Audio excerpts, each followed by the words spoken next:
Chandrasekar, a partner of Point72 Ventures. Shri, can you tell us a little bit about what Point72 Ventures is for our audience and what has drawn you to attract and invest in the language industry? Yeah, sure. So Point72 Ventures is the venture capital arm of Point72, a large New York and Connecticut-based asset management firm. Our focus is in building, investing in and building companies for whom AI is at the heart of what they do. And language translation industry is an obvious target for us, right? So it has a number of the characteristics we like.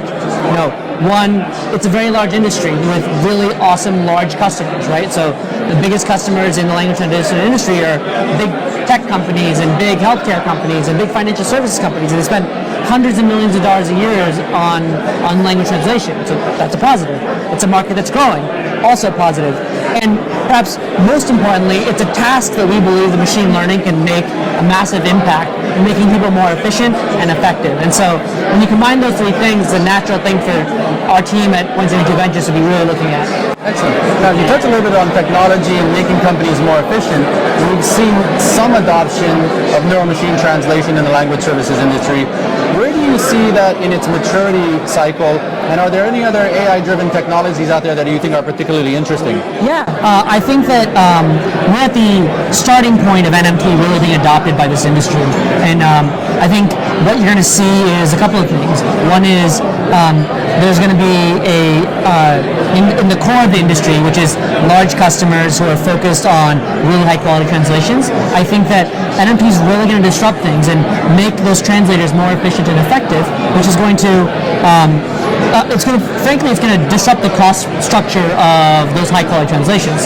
But in addition to that, because NMT is going to be able to make people more efficient and effective, that's going to increase the number of use cases that big customers are going to be able to use translation services for, right? And what I'm most excited about is these new use cases, these opportunities for NMT to make faster turnaround translation possible, for making higher quality translations possible, and for making existing businesses be able to deliver solutions to people without requiring speakers of every single kind of language. And so I actually think that we're at the early stages, and 10 years from now, there's not going to be an industry player in the LSP industry that where NMT is not at the core of what they do.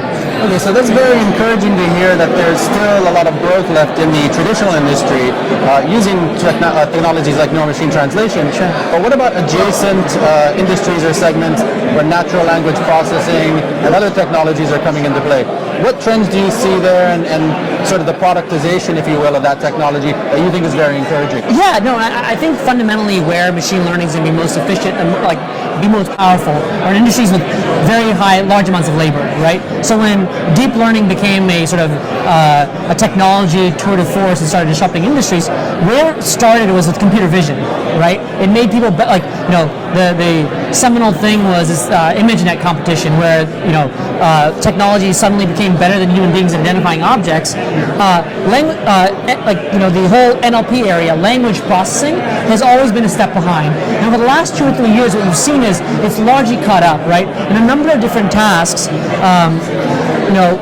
machine learning is almost as good as human beings, and that almost is an important point. I don't think language is an extremely difficult thing, and so I don't think it's ever going to surpass human beings at language translation, for example, right? But the capability of technology to make people more efficient and effective is greater than ever before. And so we're going to see the customer service industry disrupted by this. We're going to see huge parts of the legal industry disrupted by this, and we're going to see the traditional language services industry disrupted by this.